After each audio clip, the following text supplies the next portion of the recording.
afternoon, everyone. Or good morning, depending on what time zone you're in.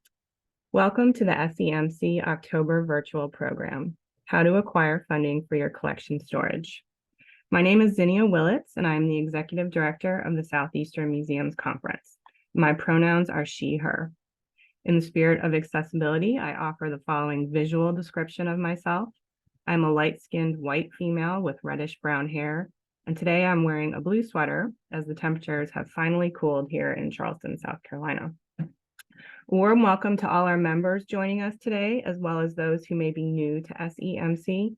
SEMC is a regional professional organization representing museums and museum staff in the 12 southeastern states, as well as the U.S. Virgin Islands and Puerto Rico. We have a membership of over 2,000 and continue to grow. Please consider joining us. We're pleased to continue the 2023 virtual program series with this talk focused on avenues for acquiring funds for appropriate collection storage, including capital campaigns, grants, and government funding. Information we can all relate to. Before we begin, I would like to acknowledge today's program sponsor, Patterson Pope, a longtime SEMC industry partner and supporter. Through this sponsorship, we were able to offer free registration to today's virtual program. Thank you also to all of today's speakers for taking the time to develop this program and share their experiences and expertise with other museum colleagues. Professional development is a year-round endeavor for SEMC, and we're appreciative of everyone's commitment to both present and to attend. Now it's my pleasure to introduce Heather Nowak, SEMC's Program Administrator, to review some session housekeeping information before the program begins. Well, good morning or afternoon again, depending on where you are. Thank you for joining us for today's program. As Zinnia mentioned, my name is Heather Nowak. My pronouns are she, her. For a visual description, I'm a fair-skinned white female with shoulder-length dark brown hair. I'm wearing a light gray sweater today. Again, temperatures are dropping and it's wonderful. So before we jump in, I have a few things to cover. If you need closed captioning, it is available. Simply click the CC button in your Zoom screen and enable the auto transcription feature. You can also download a full transcript of the program by clicking More at the bottom of your Zoom screen, choose Captions, and then View Full Transcript. The program today will be recorded and emailed to each of you. A quick reminder for those of you who are attending SEMC 2023 next month in Louisville, we'll hold our annual Know Before You Go virtual meetup on October 24th at noon Eastern. We'll be sharing all the details and information about the conference, so don't miss out on this opportunity to get ahead of the game in Louisville. For today's program, along with the Patterson Pope team, I'll be monitoring the chat. We ask that you put all of your questions in the chat and not the Q&A so we can see them easily. We will try our best to get through everyone's questions within our time allotment. At the end of the program, I'll post the program evaluation to the chat. We would love to hear your thoughts, so please fill that out and let us know how we did today. So it's now my pleasure to turn the program over to Ben Gold, Patterson Pope's President and CEO. Thank you, Ben. Well, good morning and good afternoon, everybody, and thank you, Zinnia and Heather and SEMC for allowing us to moderate the panel discussion today. Real quick, just a quick glimpse of Patterson Pope and who we are. For over 50 years, we have been waging a very large struggle against the tyranny of stuff. And along the way, we figured that the challenging ways to store that stuff can be puzzling, as you guys know as well, in pulling all of your collections together. But I would imagine that most of you are similar to Pablo Picasso in the fact that, hey, give me a museum and I will fill it. But the real goal is preservation. To preserve the past is to save the future. And the beautiful thing is artifacts help us remember and learn from the past. And hey, our goal is to create a better way to help you store it. You collect it and we'll help you protect it. So my mom always said, hey, a picture is worth 1,000 words. And my argument back was, yes, that's true, but a video is even better. What's the best type of storage solution for a museum or gallery? That's simple. It's the type of storage that helps curators, archivists, conservators, exhibit designers, and educators get stuff done. From framed art to textiles, artifacts to specimens, archives to special collections, and anything in between. If you collect it, we can help you store, organize, and protect it. Because to us, storage is anything but boring. Storage is collecting, conserving, protecting, engaging, preserving, discovering, displaying, researching, learning, organizing, collaborating, archiving. Our secret is not a fancy shelf or magic cabinet. It's that we take time to listen, and then we use what we know to make our clients' lives more simple, more organized, more better. We even developed our own process that helps us to get to the heart of just about any problem.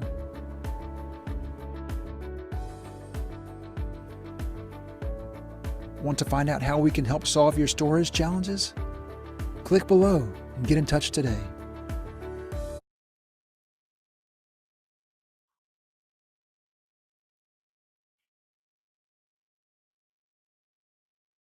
Well, thank you, everybody, again. And hey, we will be continuing to support SEMC. Come see us in the 2023 meeting in Louisville. We will be at booth 12. But hey, enough about us. Let's jump into the program today, and that's how to acquire funding for your collections of storage.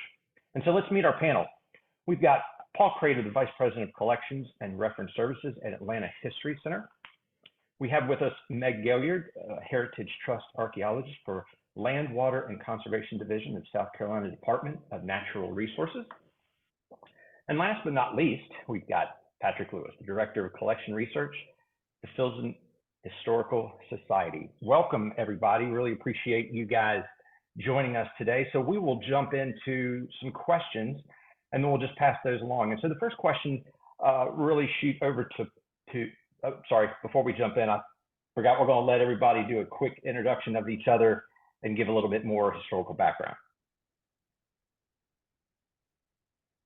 All right, so I guess that's me. So good afternoon, everyone. Just a few words about my institution, Atlanta History Center. We are about to celebrate our centennial, our 100th birthday in 2026, so we're certainly looking forward to that. We are one of the largest museums in the Southeast dedicated to the preservation and interpretation of history. We have a 33-acre campus that contains the Atlanta History Museum that features 7 permanent exhibitions, the Goizetta Gardens, and a series of 8 themed gardens that highlight Southern horticulture history. And 3 historic houses. We have a 4th historic house, the Margaret Mitchell House, which is in Midtown Atlanta. Next. And then we have the Keenan Research Center. My role is managing the Keenan Research Center, which is the archives and library. And the Keenan staff is also responsible for the preservation of museum collections and facilitates access to the center's collections, museum collections, both on-site and online. We preserve and provide free public access to primary and secondary source material for the study of the Atlanta and surrounding environments, and the collections document a wide range of topics about Atlanta, including activism and social change, business and commerce, folk life, home and family, military history, the natural and built environment, politics and government, sports, arts and recreation, and transportation. So this is a quick overview of the work that has been accomplished in the last 20 or so years in building out our storage facilities for museum and archival collections, and a very brief explanation of how we were able to do it and the challenges that lie before us. Next. The archives are housed in McElreath Hall, which was extensively renovated in 2002. That was part of a capital campaign to establish and rebrand the archives as the James G. Keenan Research Center, and featured replacing one of our exhibition galleries and staff offices with an expansive reading room and library facility, and also expanded collection storage areas that featured compact shelving in about a third of the storage space. The rest remain static shelving. And after 2002, McElreath Hall just housed the Keenan staff. Another facility was built for the rest of the departments. Next. But just like everybody does, we are growing the size of the collection.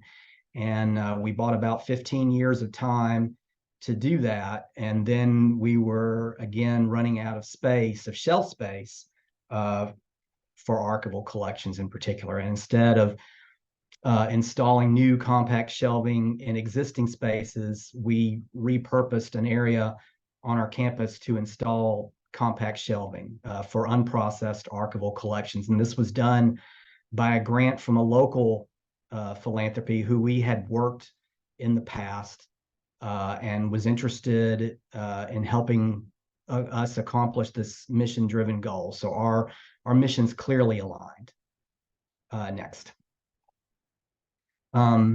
So the History Center is now engaged in a capital campaign. Another capital campaign is for our centennial in 2026, and that's in part to redevelop 3 of our signature exhibitions. In particular, is Turning Point, which is our Civil War exhibition that will be focused more on the Civil War period of enslavement, the war itself, and also Reconstruction.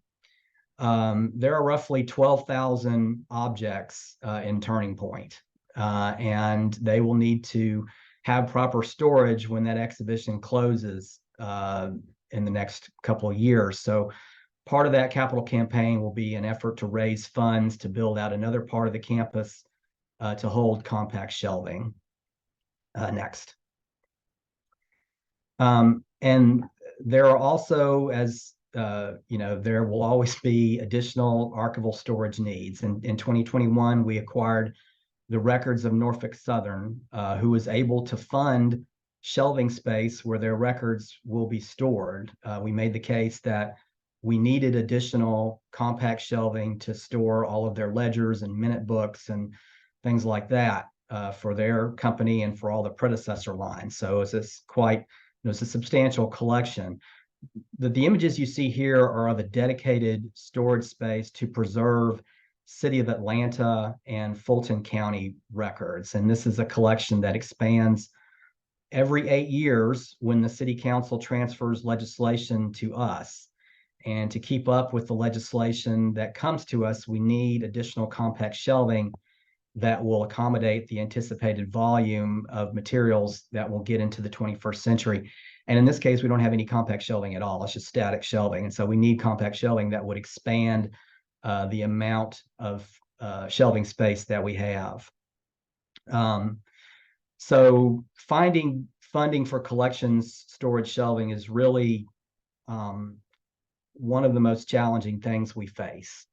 And some of our success has been through capital campaigns, and some has been through establishing good relationships with local philanthropies and donors of collections. Federal grants are a real challenge for us in this particular area, but we are continually seeking those opportunities because, everybody knows that, building out your collection storage is one of the most crucial aspects of managing an archives and museum. So we continue to look for the right opportunity there. But the good news is there are lots of opportunities for federal grants in this area. Thank you for that, Paul.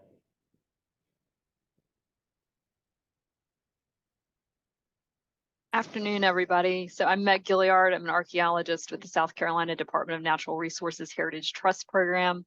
And we kind of came to our collection storage situation in a little bit of a different way. Next. So when I started at South Carolina Department of Natural Resources in the 2nd of January of 2014, I came out of private sector archaeology. And so at this facility, we are tasked under the Heritage Trust Act to preserve and protect land and the collections on those lands in perpetuity. And so we currently manage over 100,000 acres of Heritage Trust land. Once it's acquired and dedicated under our agency, it is forever protected, which is an amazing way to preserve and protect natural and cultural resources for not only current, but also future generations. But once we conduct excavations, those artifacts have to go somewhere. And so where they had been going were various storage facilities in various locations, not a central location. And here comes the flood of 2015 in South Carolina. One of those facilities that I was unaware of as a new employee was next to Gills Creek, which saw the brunt of the flood. And 1,000 boxes of curated artifacts, 1,500 or 15,000 photographs, negatives, and slides, and 100 cubic feet of documents went underwater for 3 days. So our catalyst for collections management and new curation facility installations and a new building was the flood of 2015. And so I spent 8 months training 135 volunteers and a handful of new staffers to recurate this collection. We successfully recurated everything over the course of 8 months and then entered into an agreement with the South Carolina State Museum to temporarily store our collection until we could acquire a new facility. Next. And so this was the new facility, a little scary, right? So we were after at our agency, again, we are tasked with preserving, protecting cultural resources in perpetuity. So we wanted to acquire a historic structure. This is one of the former asylum buildings on the Bull Street property in downtown Columbia. It's called Parker Annex. It used to house African-American men during Jim Crow segregation from 1910 to 1926. And then from 1926 until the 1970s, it housed Caucasian men with tuberculosis. It housed about 96 men, and it's less than 10,000 square feet. So this building had been abandoned since the 1970s. And if any of y'all are from the Columbia area or familiar with all the work going around on Bull Street, this was one of the buildings that was going to be renovated. Next. And so this was the interior.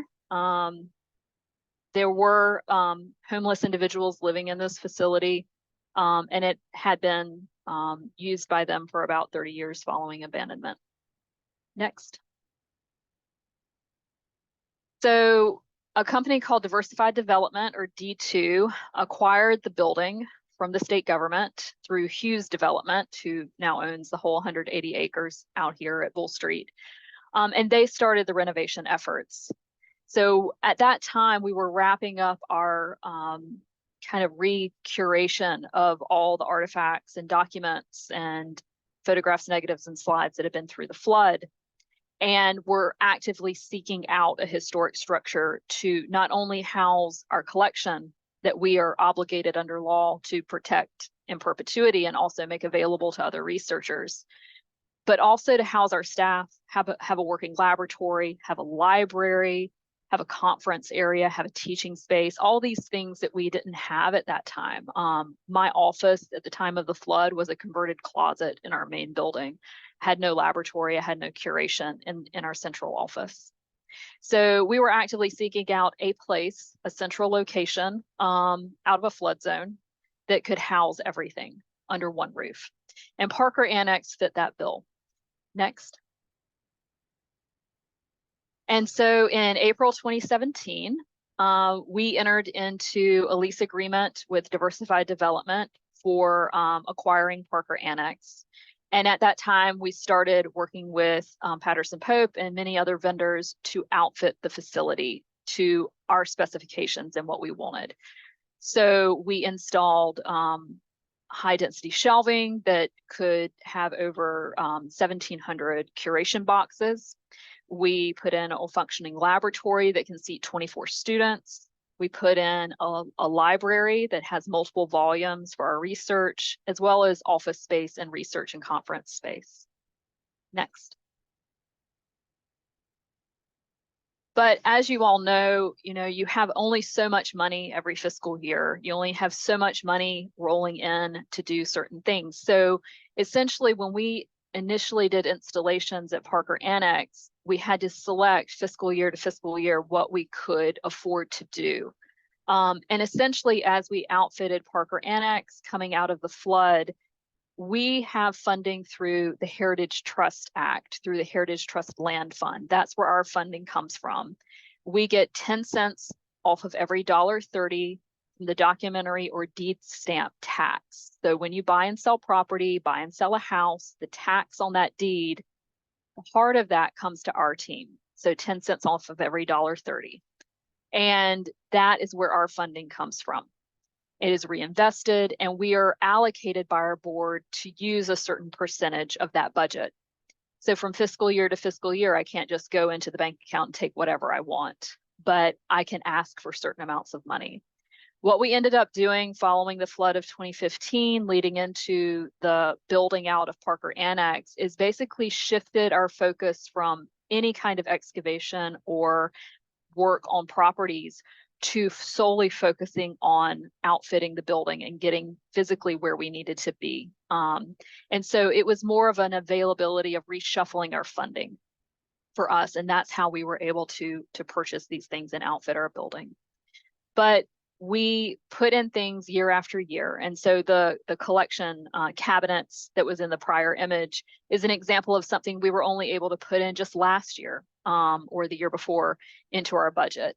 So sometimes things, starting in 2017, it for us takes many years to get things to where we want it to be. So yeah, thank you so much.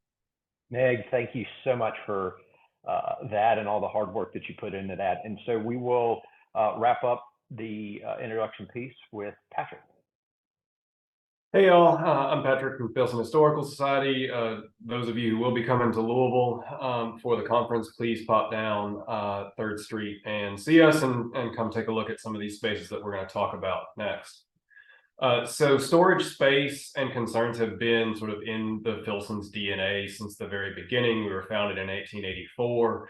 In the 19-teens, we lost what would have been the core of our initial collection when our founder, Reuben Durrett, was convinced by the University of Chicago that there was not a safe and fireproof place to care for his collection after he passed. And so that large collection of early Kentucky manuscripts and materials and things was purchased and still lives in Chicago, and we lost that.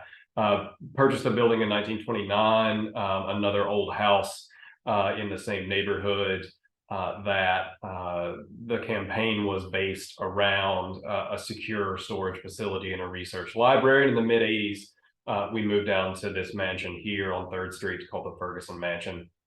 And then after 2000, we started to feel a little bit cramped in that space there. You can see some of the collection stats there: manuscripts, photos, books, portraits, museum items, and programming space. And we were out of room for all of that next. So the idea was that we would purchase the lot behind the Ferguson Mansion. So you can see it there. In the left of that picture, the little carriage house behind it was basically our both museum items storage facility up in the attic and exhibition space. So stuff was just absolutely crammed in there. We had built in the 80s, when we first moved into this building, a library and archival storage kind of addition onto the back of the mansion, which you can't see because it's kind of hidden by the new building. And that gave us about 6 floors of archival storage, first with static shelving and then renovated most of those floors to have compact shelving to maximize space there. So in 2002, the Filson bought the lot behind the mansion, and then in 2011 began its capital campaign targeting about $12.5 million to construct this new building, as well as to do extensive renovations on the Ferguson mansion and the carriage house as well. So we broke ground on that in 2014 and opened that building in late 2016 next. And then had a shakedown cruise and finally sort of completed construction and settled in its current form in 2017. So you can see here some of the archival storage spaces, the public programming spaces. Again, we had about 30,000 square feet. It's pretty evenly divided into public space and collection storage space. There are 4 floors of collection storage, the majority of those being museum with a little bit of archival and architectural records mixed in there. And then we've got a digital lab on the first floor as well. All of that next has facilitated collections growth and in a lot of ways, the planning and the execution of this capital campaign really modernized the Filson's development operations, forced us to really think through databases and finding individuals and recording contacts and doing all the things that a modern development office does. The Filson was, let's say, rather quaint before then. And so that has given us, again, not only the physical space to be able to host events, to host programs, and then to bring in new types of collections that tell more inclusive stories of Louisville and Kentucky and the Ohio River Valley. So some of the things that have come in here, I specifically chose things that have been brought into the building since the renovation.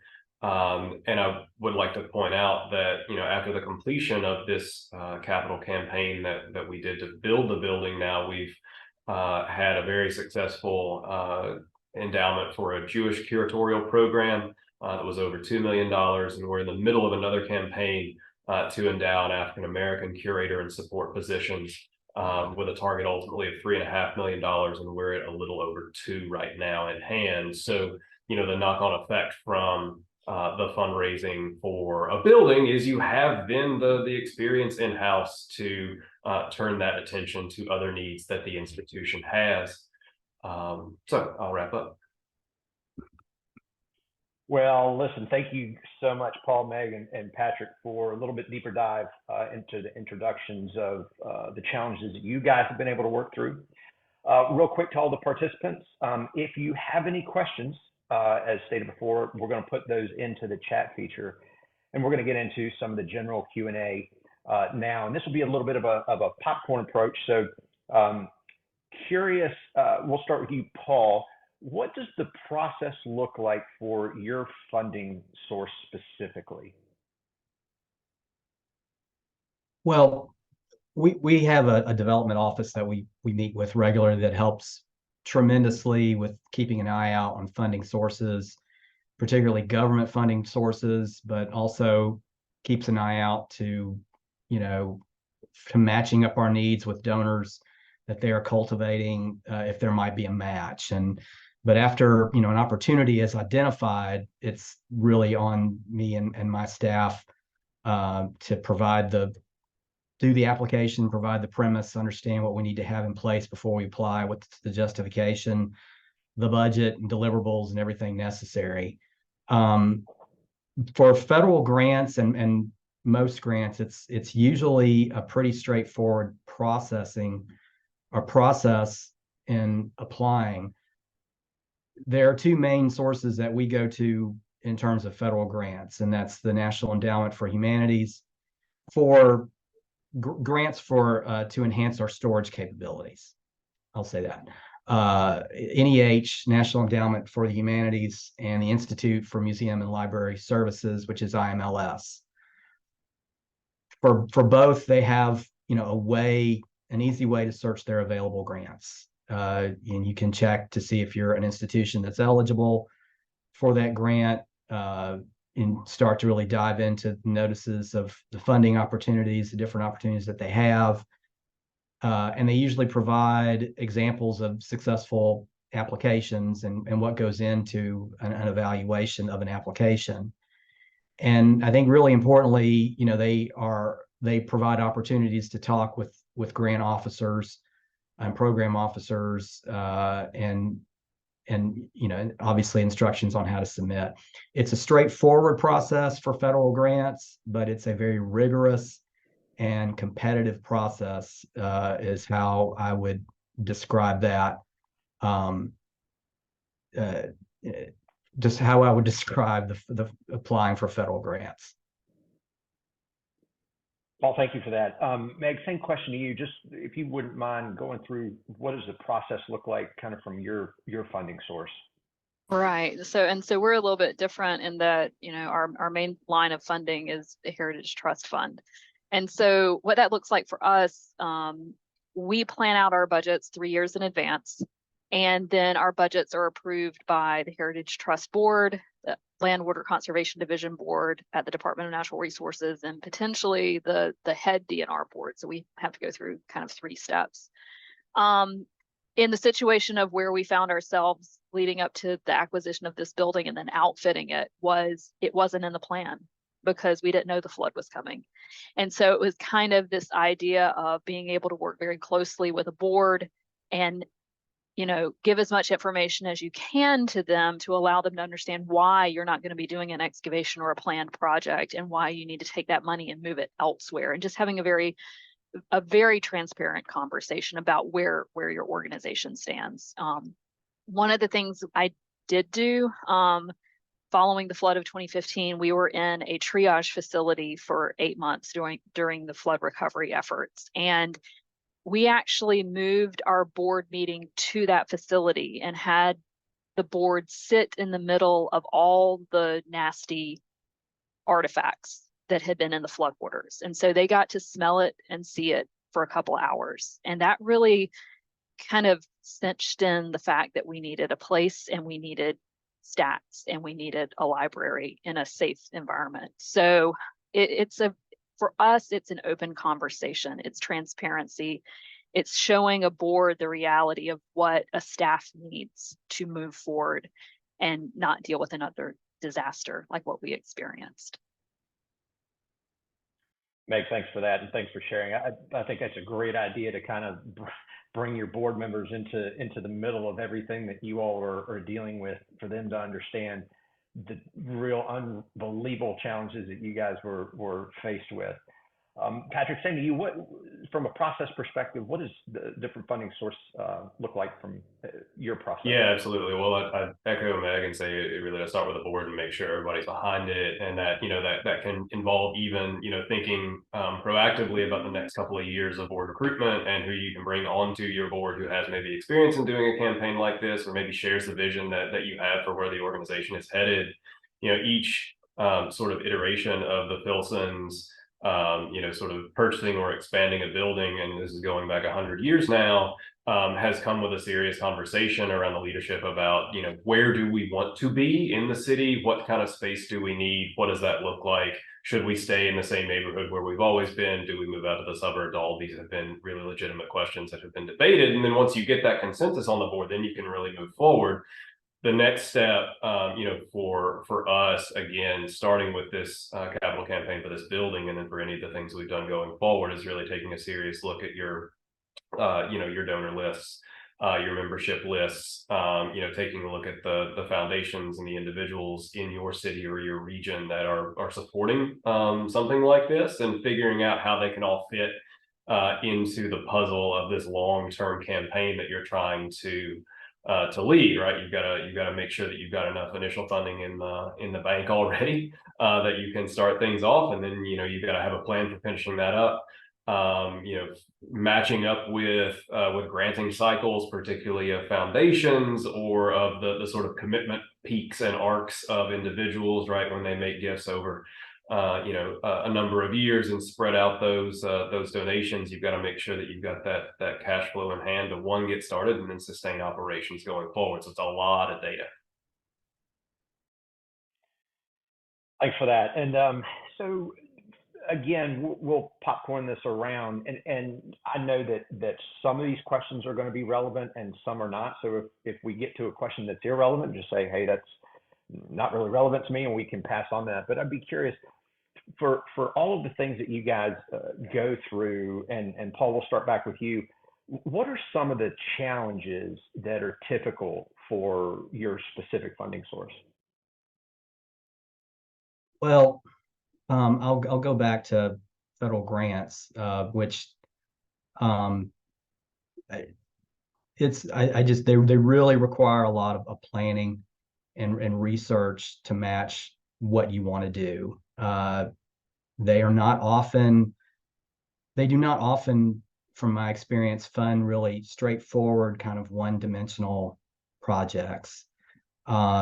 They want to see that you've really put in the time and effort to establish the problems that you're facing and how their funds could be used to address those issues. And their application is really robust, and they're not the types of applications that you can just kind of look at a due date that is a few months away and then decide to sit down and write a narrative. These are applications that are strengthened through collections assessments and establishing partnerships, and through consultations with other vendors that could help you do your work with preservation experts. It's not as though grants from private or even state funders are easy applications, but federal grants are just very competitive. And sometimes there are just things that are just out of your control. You might get a tough reviewer, 1 out of 5 or 6 that might wreck your proposal.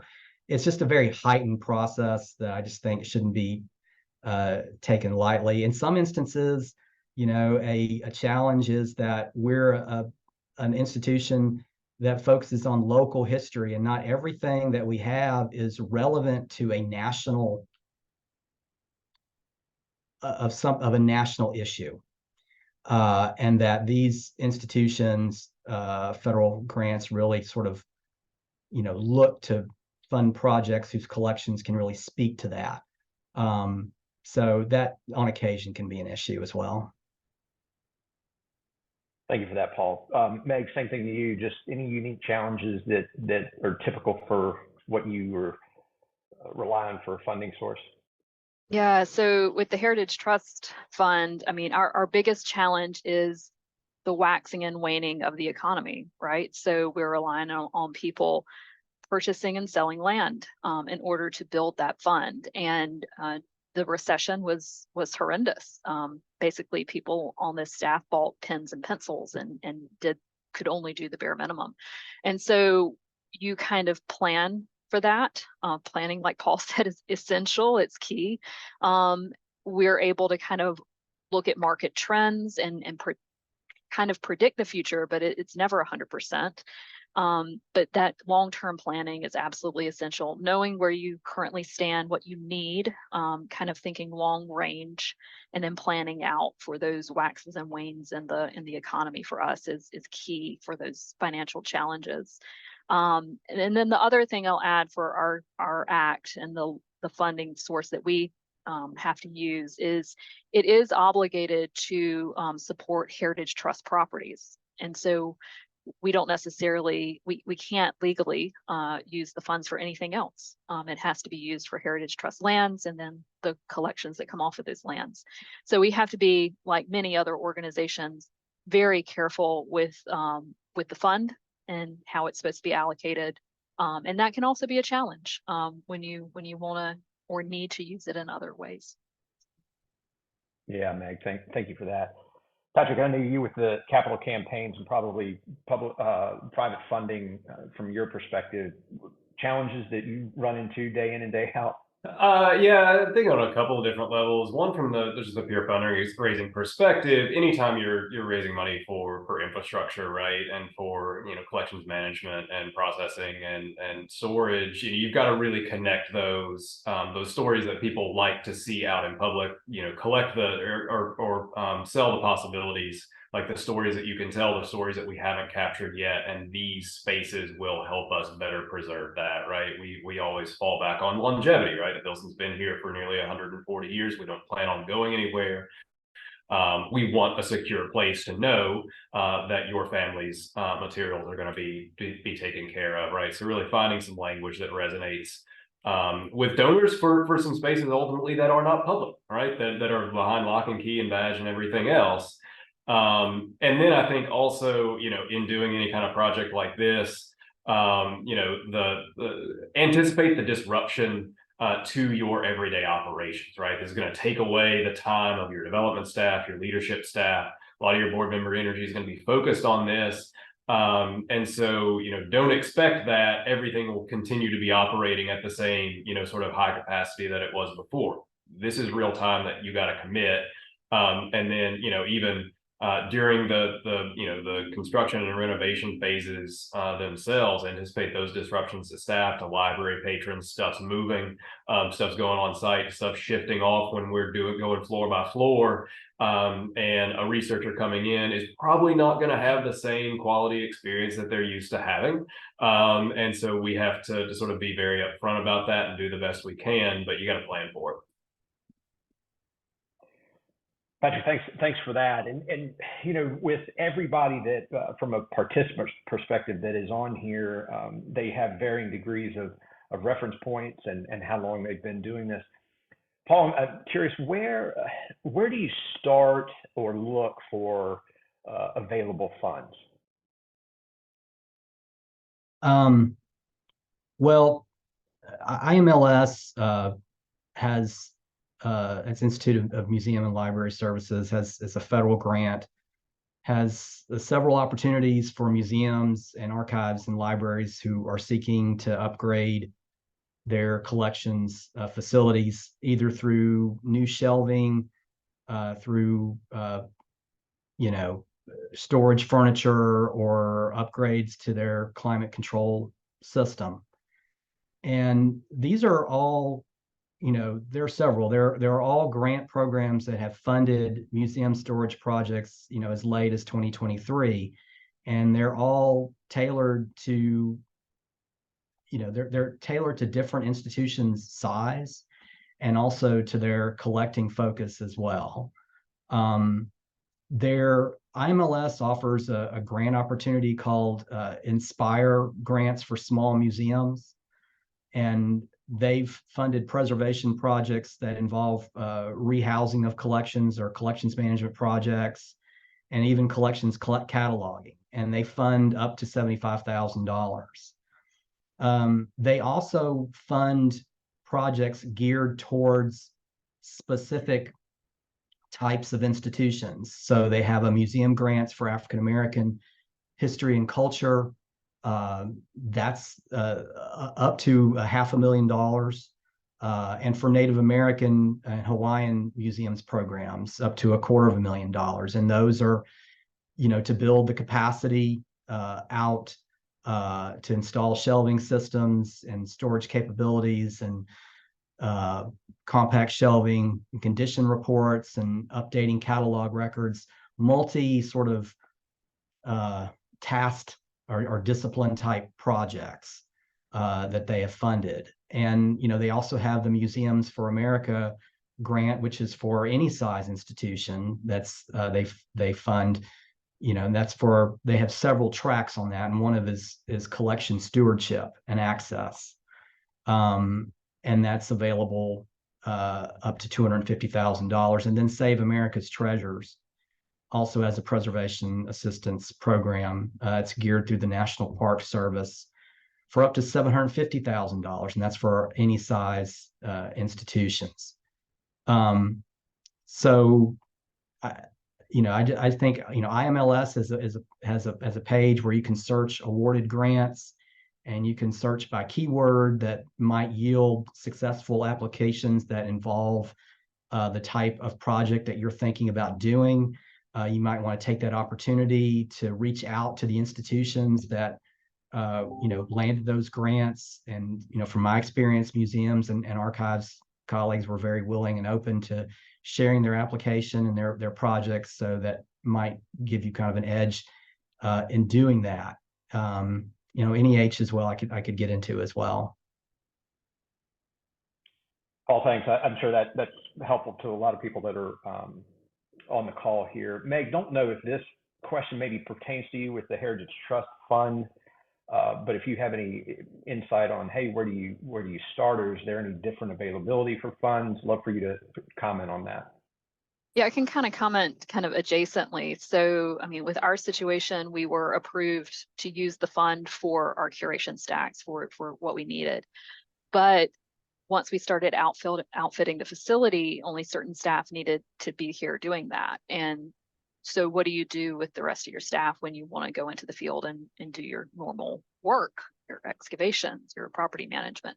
And so I would encourage folks who have other obligations and maybe have been approved to use a streamlined fund for what they need in their facility to look at other grants and other opportunities to fulfill other obligations. And so one of the grants that we recently received, because a lot of our work has turned to climate change impacts, heritage at risk, excavating sites that we're losing to coastal erosion, which is increasing our collection very rapidly.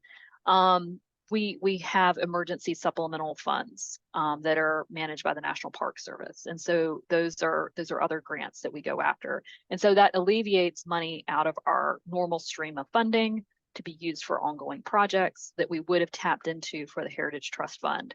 And so it's kind of a reshuffling and a rethinking of budget, not necessarily going after a grant for curation stacks, but then using your main line of funding for the stacks and then finding a grant for projects you in an emergency situation need to do otherwise. So. Yeah, no, that makes total sense. And thanks for piggybacking off of that. Patrick, same to you from starting to look for available funds. Any suggestions you have just from a capital campaign or private fund perspective? Yeah, I mean, it's got to be driven by your community where you're at fundamentally. But, in Louisville, we're really fortunate. We've got a organization called the Center for Nonprofit Excellence that does professional development for nonprofit staff, but then also does kind of best practices and things like that, workshops for board members, for development staff. And they also compile reports on sort of the state of charitable giving in the city, how that compares to, other cities of our size within the region. So we have those resources here locally. We can get a bird's eye view of what the philanthropic landscape looks like. And so we can sort of assess how we're doing compared with other, arts and cultural organizations in the city, and then benchmark that elsewhere. So if you've got a city resource like that or a statewide resource like that can provide some data that can really help you kind of do some planning. The other thing is, looking around your community and, seeing who are, what are the leading industries, and, who are the companies that are supporting other similar work in your area. For us, that's distilling, that's transportation logistics, that's healthcare, that's industrial machinery, all of which are longstanding Louisville industries that go back well into the antebellum era, right? And so then getting a list of those companies and then asking your board, asking your membership, your community networks, hey, does anybody have a connection to these? Does anybody go to church with, the folks who run this organization? Are you neighbors with these people? And finding that personal connection, of course, if they're not already a sort of a standing supporter of your organization, finding somebody who can make that introduction for you, and expecting to build that relationship over time, right? Lots and lots of different touch points. And building up those larger and larger asks over the course of a couple of years to build trust, and then you've got a good solid partner that you can go back to over multiple campaigns. Right. Well, good. All right. Well, hey, we're going to change format a little bit and head into more of a Q&A, and I'll just open this up to either Patrick, Meg, or Paul to kind of raise your hand and say, hey, I'll take this one. And if someone after that individual panelist is done would like to piggyback off of a comment. This is more of a chicken or the egg question. So do you feel that it's best to plan ahead of a defined need, or define the need first from a funding perspective?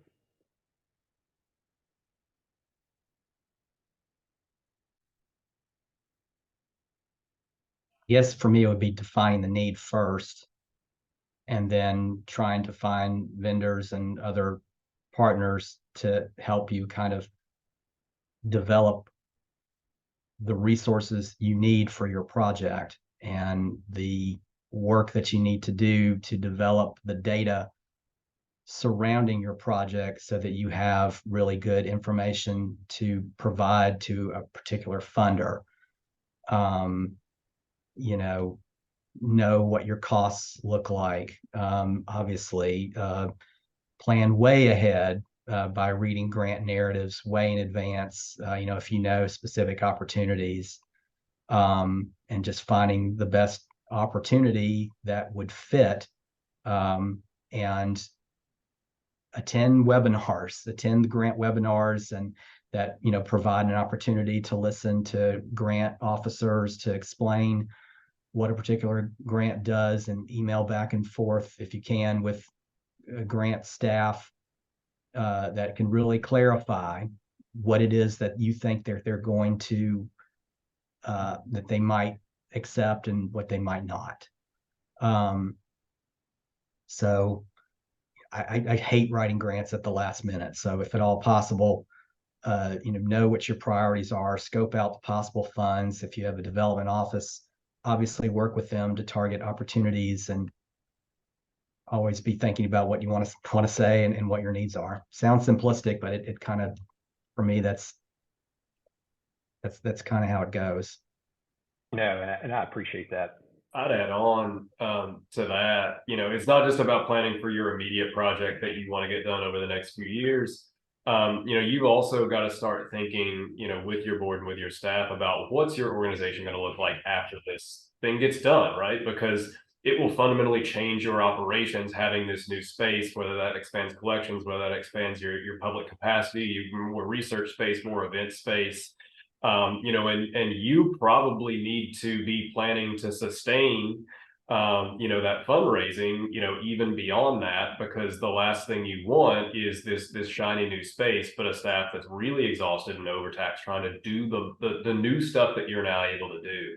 And so, it's going to create, and sometimes some unanticipated needs, right? But as you invite new and more communities into your space, into interaction with you, so you attract these new donors who come to support your operations, right? Like, you've got to expect that will create change within your organization, and kind of have the outlines of a plan of how you continue to grow beyond that. And I'll add on here, for us, we're about to hit our 50th anniversary for the Heritage Trust Act. And we don't just think 10 or 15 years down the road, we think the next people that are going to fill our seats, the next career, the next 30 years, the next 50 years. And so we're kind of at this juxtaposition in our world where, because of the heritage at risk sites that we are actively excavating, our collections within the last 5 years are starting to increase exponentially.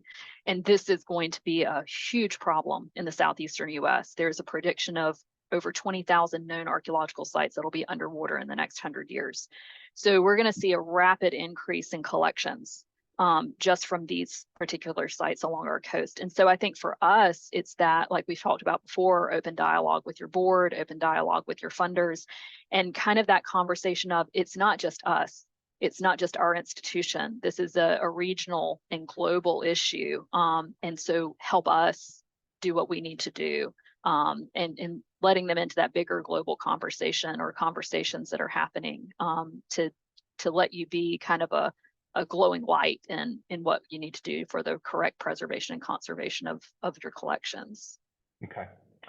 Hey, a follow-up question to that, and Paul, this might be more directed to you, but this is a question that popped into the chat.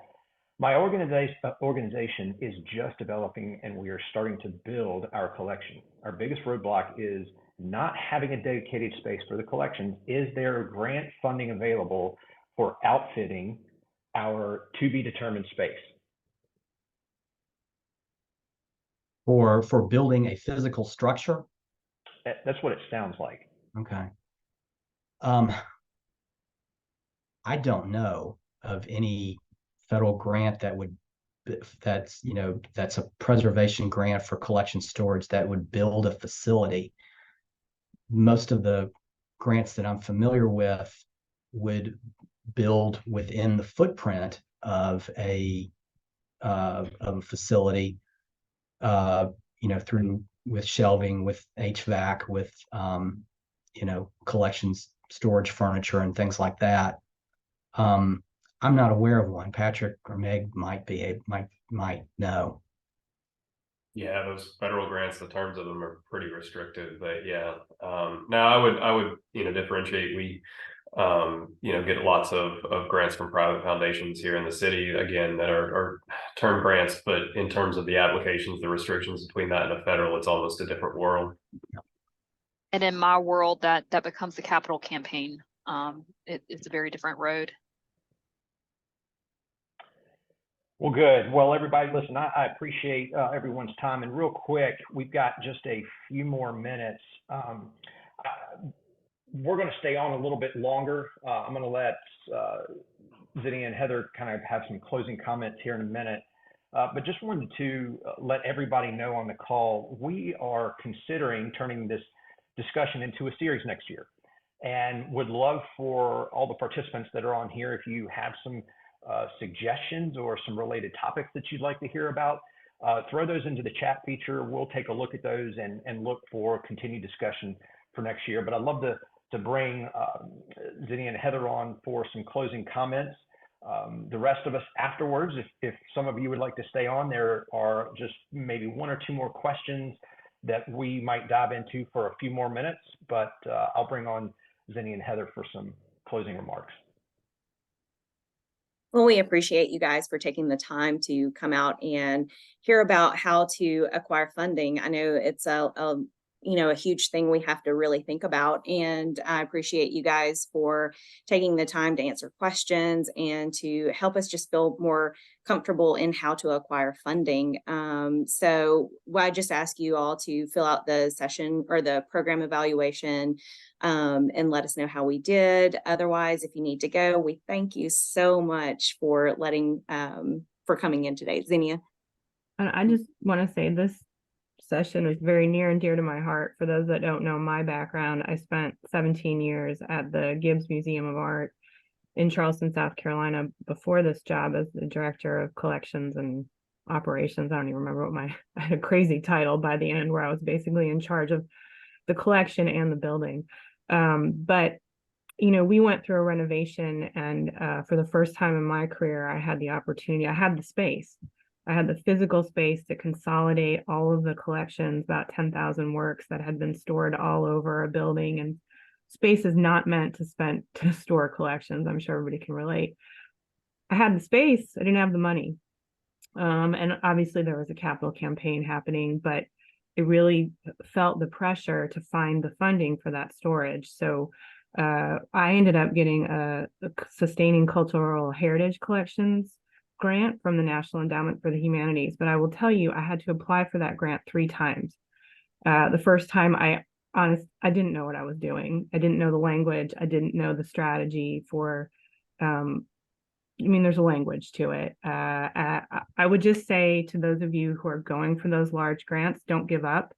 The feedback that you receive from the review panels, it's not easy to see a rejection after you've literally put hundreds of hours into this grant application, but there's hope, and I would really advise getting to know the program officers personally, making those personal connections. Every panel you can find at a conference that has someone from NEH or IMLS, put yourself in front of them.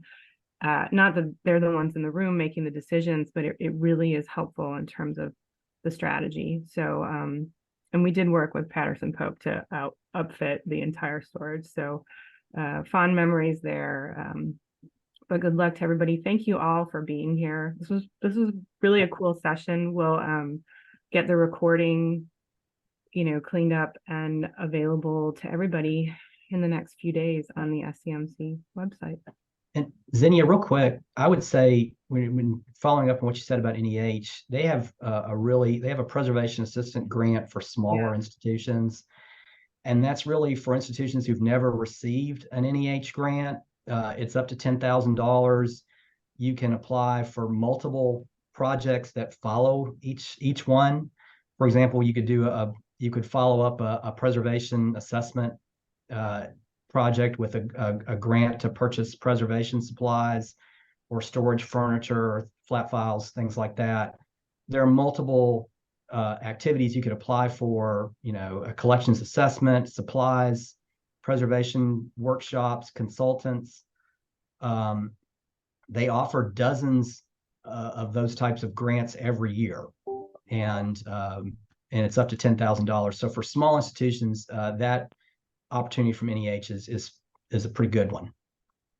I agree. And I will just say that if you are coming to the SEMC annual meeting, we will have IMLS and NEH both in the expo hall this year. So it's a really good opportunity to, if you can be there, make that personal connection while you're on site at the conference. All right. Did you Well, want to great. take those questions over, Ben? Yeah, and for those of you that like to stay on there, obviously several participants that are still on, thank you for investing a little bit more time. And if you need to drop off, we totally understand. We're going to stay for a few more minutes and answer some questions for the panelists. Specifically, we'll jump to this one.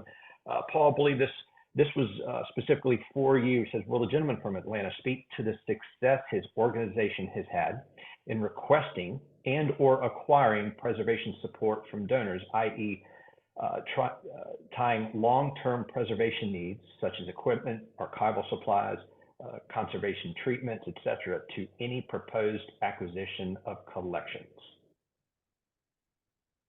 Oh, I mean, we're not shy in asking a particular donor of a collection to help us fund the preservation and processing of a collection. What do you hear from donors sometimes? Why is my collection still not processed? Why do you still have it in the boxes that I gave it to you in? We have staff, we have a collections maintenance budget, but it's not enough to process your collection. And so we have and do ask donors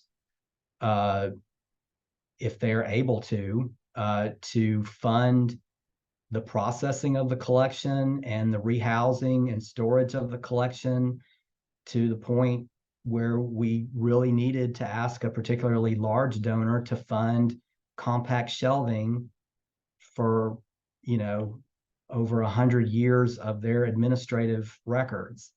So, we want to be honest and upfront with donors who want to donate collections to us, that it would, in order for our staff to really make this accessible, we need preservation money. We need money for staff to actually do the work to make it accessible. So that shouldn't be like a barrier. And I'd add to that, we've obviously, you can't be shy in doing that. You got to. We have worked for the past few years to get some more hard data that supports those asks, so that we can really clearly articulate, precisely. And again, it's all an estimate when you see the stuff that comes in out of somebody's attic. But we've got enough case studies now, and we've done these where we've added up the staff hours, we've added up the materials, we've done these calculations between, when it comes in so many, Tupperware containers. What does that translate to in finished archival space? And, have quantified all of that. And there's a workbook that we use called Total Cost of Stewardship, that sort of, gives you some pre-populated forms where you can start to plug in these numbers from your own experience, your own staff. And it kind of spits out these things that not only, can you talk about this, immediate, cataloging need that you have, this year, we're going to get this done, it's going to be on a shelf. But then if you've got a donor who has the capacity to really support that ongoing preservation, and I see one of the comments in there about digital preservation storage, there's a module on there that we've been using as well, again, for perpetual server maintenance and access costs for the different software that we use. We can calculate all of that. If somebody shows up with a hard drive of photos, we can give them sort of an estimation of what that support would look like too. Thank you guys for that. Just kind of a a springboard, and with the three of y'all managing such a large collection and portfolio, one of the questions here is, hey, how do you calculate how much money you need to ask for when you have an unmanaged collection for a smaller museum?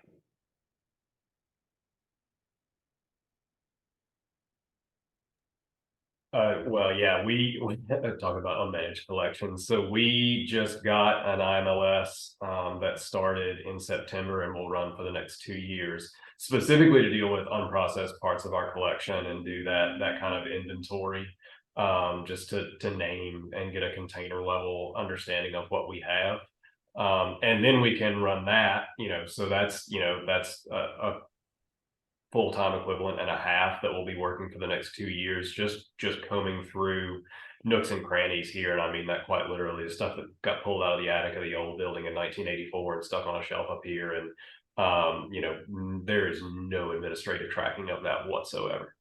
Reconciling that with accession logs, reconciling that with board minutes, and what correspondence and administrative records we've got. I mean, some of this stuff's been in the building I found 1892 Kentucky Centennial dinner and event planning notes that had a scrawled thing on it that said found in attic 1983. So all that stuff is, a huge investment. Unfortunately, there is federal funding available for that. And then, I think the reason that application that we put in was successful was because we could then show that we had this framework of this total cost of stewardship, so that then our next plan would be, we could estimate the staff expenses that are going to come into, once we've identified everything, once we've laid hands on everything and know what it is or assigned it a founding collections number, then over the next decade, we can staff those positions that will slowly start to eat away at that backlog. And then hopefully we're caught up to where we need to be. Of course, you're never going to get there. And I think planning grants too can be really helpful in that regard. If it's really a big, huge question about what you need to do to manage, your unmanaged collection, hiring consultants and working with vendors to figure out, compact shelving space needs or any sort of shelving needs you have or storage needs. There are grants just like the NEH grant I mentioned, that has specifically opportunities for planning grants that could just, be enough to hire a consultant to help you decide what your priorities are and what you need in terms of later funding to see that project through. And for us, I mean, we take the collection literally from the ground into the facility. And so what we're doing now is actively analyzing our massive military style crates of excavated material that still needs to go through processing in the laboratory and analysis, and then quantifying that quantity into what becomes a curation box, thinking long-term about heritage at risk sites. Okay, that's a quantifiable number. It then translates to a curation box on a shelf. And now we're looking at how many thousands of archaeological sites that are going to be impacted and cultural landscapes. What long-term, very long-term are we thinking about for collections management?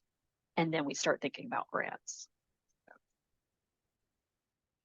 Great. So I know we're bouncing up against about 1:10. Is everybody okay for maybe one last question before we bounce off? We still have a bunch of participants on here, so if everybody's good, I'll throw out one more question to you. And it's probably interesting that you all, Patrick, you hit on a little bit, and any one of y'all can raise your hand. But one of the suggestions was, hey, it would be good to hear your thoughts on digital storage and the processes around digital storage.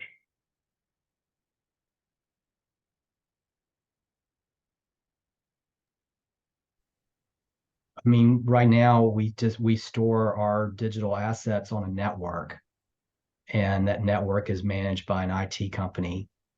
And there's processes of backups and data integrity and things like that. But what we really need is a digital preservation system that we're thankfully in the process of acquiring this year. Looks like the vendor is a vendor called LibNova, which we've heard good things about, which is digital preservation is just a little different than what we're doing, is just putting digital content on a network and storing it and backing it up and having tertiary copies and things like that. A digital preservation system, and that is a whole other thing to get into, is, I think, something that is, I think everybody should be sort of looking to for digital collections, for preservation of digital collections. We had a really interesting experience. Last year, we got an NEH grant to relaunch a digital exhibit that we were a part of very early on in the late 90s and early 2000s, called First American West. And it was us and University of Chicago, so reuniting that collection that got sold up there, and the Library of Congress, all sort of went in on this thing together. And in 2016, LOC gave us basically all of our files and said, the tech underlying this is too old, we're going to take this site down. And so when the pandemic hit, that was the majority of our early American material that had been digitized in any way was up there on that site. And so we really had this gap when teachers needed digital resources. We just did not have that stuff anymore. And I jokingly say that LOC did the equivalent of taking all of our files and shaking them up in a bag and handing them back to us, right? There was no sort of logic or metadata or structure or anything like that. So anyway, so we got this NEH grant to relaunch everything that we had put up initially, and then to add to it, right? To add things that we had collected, more representative voices, et cetera. So on that page for the First American West, you can go and do that. And I say that not just to drive clicks to our site, but we have a page there specifically called Digital Archaeology, where we talk about the sort of the precarity of foreign digital materials, especially from an access point, but then also from this, this backing up of the most sort of basic component parts of the digital images files and the text files and the metadata that goes with them. And that first generation of digital humanities is just decimated at this point. It's inaccessible. We reconstructed a lot of what we had from memory of what was on that site, and then archive.org Wayback Machine renderings of the site, that can get us more or less a sort of navigable history there. But yeah, and it's something that we have to be obviously staffing up for, right? We since about 2017, when we got the new digital lab sort of kicked off, we've had a digital archivist here, and probably looking to staff that up with an assistant who's just doing digital processing, photo orders, reproductions, that kind of thing, so that archivist can then be thinking about these long-term preservation questions and not just sort of sitting and putting stuff in front of the scanner. And for us, I'll just add on, archaeology being a destructive science, once that site is excavated, it's gone.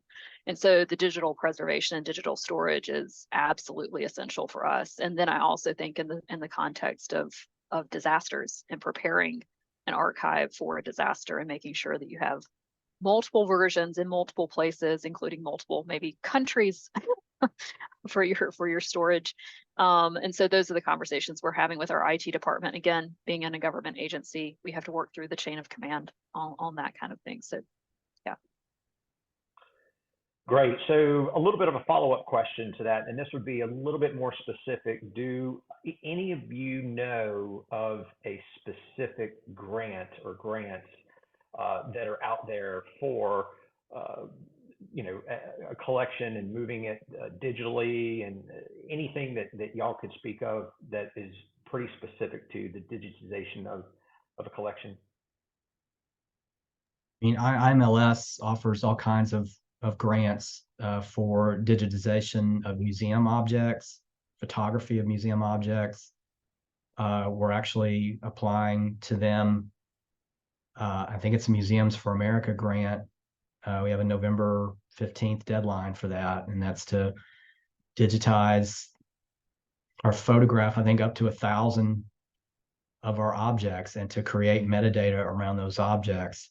For archives, there are tons of grants that are available. National Historic, NHPRC, which is part of the National Archives, offers digitization grants. Council on Library and Information Services, or Information Resources rather, CLEAR, offers grants to digitize. NEH has grants to digitize museum collections, archival collections. Mellon offers those opportunities too. There's no shortage of federal grant opportunities for digitization of archival collections or museum collections. I will warn you though, there are resources to do parts of the work, but do not let anybody on your board or staff think that you will do everything, that you will do it quickly, that you will have the money to sustain it, back it up, and host it in perpetuity. These are the things that there are fewer grant programs for. And the same goes for private donors. You know, lots of people will say, I want my family photos to be scanned, and then you hit them with a realistic bill for what that's going to look like. And you know, the staff hours alone, the immediate server costs to get those things accessible in whatever your content management system is, not to mention the long-term preservation. It is a far more expensive proposition than any of our funders, be they private or federal, want to admit. So view those opportunities with great skepticism. For I us, say as having had a bunch of them. for us, we're kind of taking, we're going to take baby steps. So we're going to go after South Carolina Humanities grants to show a proof of concept of the digitization of our collection. So 3D animation of artifacts that people cannot touch. And then we'll move on to like the federal level, going after National Endowment for the Humanities grants after we show a few years of good work, proof of concept, and move to the bigger bucks. Well, and I think that's great feedback for everybody. Well, we still have lots of participants on. If there are any additional questions, I would suggest you throw those in the chat feature. But before we leave, on behalf of all of us here at Patterson-Pope, Patrick, Meg, and Paul, thank you guys so much for participating today. Zinni and Heather, thank you guys so much for the partnership and letting us moderate and be a part of today's meeting. Thank you all so very much. I believe we've covered everything, all of the additional questions. So Heather or Zinni, I'll turn it back over to you for any additional closing comments for the second time, or you can close us out. Well, again, it was a great program. And we just, again, thank you, Patrick, Paul, Meg, Ben, and the whole Patterson-Pope team. We thank you guys for doing this and helping those out there who need this type of information. So we just thank you guys. Zinnia, do you have anything else? No, just really appreciate the partnership on this. And I hope we can do it again. Yeah, for sure. It'll be great. Absolutely. Well, everybody have a wonderful week. Be safe, and thank you all so much. Thank you all. Have a great day. Bye.